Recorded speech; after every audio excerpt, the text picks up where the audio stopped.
This is truth or coincidence.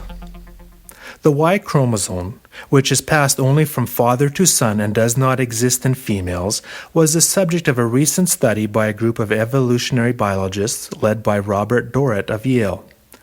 In an attempt to discover the ancestry of humans, they studied the genetic differences in the Y chromosome of 38 men, all of different nationalities.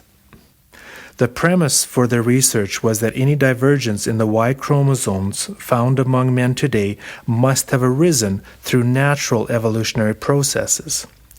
To Dorrit's disappointment, they found no divergence in the Y chromosome of the 38 men. This non-variation suggests no evolution has occurred in the male ancestry, ever. Further to the Dorrit study, American molecular biologist Michael Hammer analyzed 18 sections of the Y chromosomes from 1,371 men from 29 different nationalities. His calculations concluded that all the men descended from one man. One of the co-authors of the paper, Dr. Harry Oesterer, said Jews and Arabs are all really children of Abraham, and all have preserved their Middle Eastern genetic roots over 4,000 years.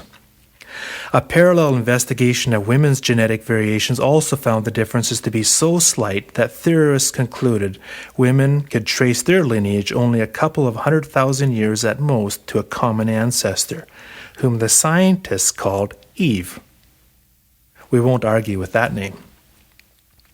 To distance their findings from the biblical account of Adam and Eve in Genesis, the researchers originally said the male and female ancestors lived over 200,000 years ago.